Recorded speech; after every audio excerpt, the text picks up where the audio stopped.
आकाशवाणी मध्य प्रदेश से प्रस्तुत हैं प्रादेशिक समाचार।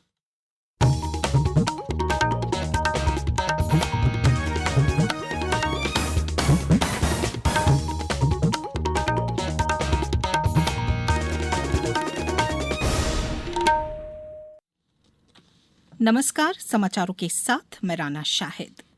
राष्ट्रपति द्रौपदी मुर्मू कल मध्य प्रदेश के 5 दिवसीय दौरे पर आ रही हैं। वह यहां 22 जून तक बैतूल, ओंकारेश्वर और जबलपुर में विभिन्न कार्यक्रमों में शामिल होंगी और श्योपुर के प्रसिद्ध कूनो नेशनल पार्क का भ्रमण भी करेंगी। श्रीमती मुर्मू कल ओंकारेश्वर पहुंचेंगी, जहां वे भगवान ओंकारेश्वर और ममलेश्वर ज्योतिर्लिंग के दर्शन व आरती करेंगी। इसके बाद वे रात्रि विश्राम NHDC गेस्ट हाउस में करेंगी। इससे पहले राष्ट्रपति बैतूल में ब्रह्म कुमारी के कार्यक्रम में शामिल होंगी।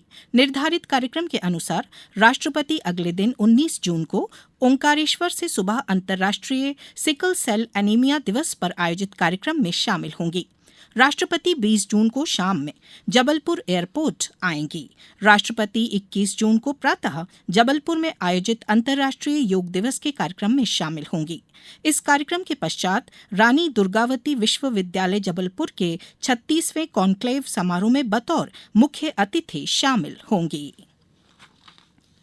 प्रधानमंत्री नरेंद्र मोदी ने कहा है कि पिछले एक दशक में भारत की रक्षा क्षमताओं में आत्मनिर्भरता और नवाचार, तकनीक तथा स्वदेशी निर्माण की सहायता से महत्वपूर्ण परिवर्तन आया है। माईगव की एक पोस्ट को अपने सोशल मीडिया प्लेटफॉर्म पर साझा करते हुए प्रधानमंत्री ने कहा कि कैसे भारत ने जल, थल और आकाश में उन्नत स्वदेशी तकनीकों के बल पर अपनी रक्षा क्षमताओं को मजबूत किया है।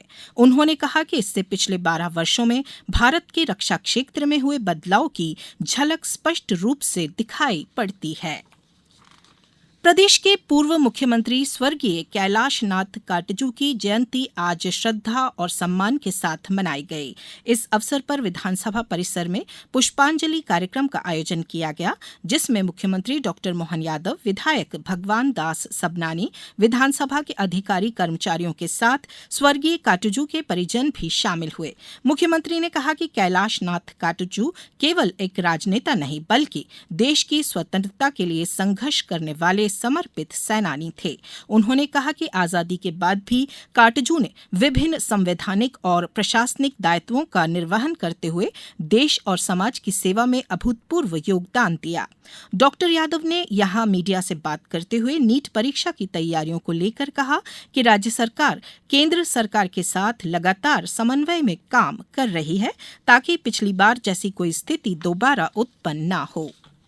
के नीट के समय 11 बजे से जो बच्चे आएंगे उनके रोल नंबर, उनके फॉर्म का वेरिफिकेशन, ऐसे कई काम करेंगे। जहां शहरी क्षेत्र में बड़ी संख्या में आवागमन की थोड़ी कठिनाई है, तो वहाँ बसें बड़े महानगरों में लगा देंगे। साथ ही साथ वहाँ रिफ्रेशमेंट का सेंटर चालू करने के लिए भी हमने कहा, पीने का पानी, छाया का इंतजाम, ऐसे सारे प्रबंधन सरकार के माध्यम से किए गए हैं। भारत सरकार इस बात के लिए कृत संकल्पित है कि बच्चों के एग्जाम निर्विघ्न संपन्न हो जाए। प्रदेश में मानसून की एंट्री अब 21 से 23 जून के बीच होने की संभावना है। मौसम विभाग के अनुसार मानसून फिलहाल तेलंगाना के भद्राचलम क्षेत्र में पिछले एक सप्ताह से ठहरा हुआ है। इसकी वजह से मध्य प्रदेश के साथ छत्तीसगढ़ और महाराष्ट्र में भी मानसून की रफ्तार धीमी पड़ गई है। मौसम विभाग ने आज प्रदेश के 34 जिलों में आंधी और बारिश की संभावना जताई है। अब कुछ समाचार संक्षेप में। ओबीसी आरक्षण की सुनवाई जबलपुर उच्च न्यायालय में नए सिरे से होगी। जस्टिस आनंद पाठक और जस्टिस भगवती प्रसाद शर्मा की नई डिवीजन बेंच ने स्पष्ट कर दिया कि पूर्व चीफ जस्टिस की खंडपीठ के समक्ष हुई आंशिक सुनवाई को आधार नहीं बनाया जा सकता। आगरमालवा कलेक्टर प्रीति यादव को कल साप्ताहिक जन सुनवाई में 137 आवेदन प्राप्त हुए। कलेक्टर ने मौके पर ही निराकरण योग्य प्रकरणों का संबंधित अधिकारियों से समाधान करवाया। पन्ना जिले में भी आज महाराणा प्रताप और बुंदेल केशरी महाराज छत्रसाल जयंती गौरव दिवस के रूप में मनाई जा रही है। इस बुलेटिन में इतना ही। अगला बुलेटिन सुनिए शाम 7:10 पर। नमस्कार।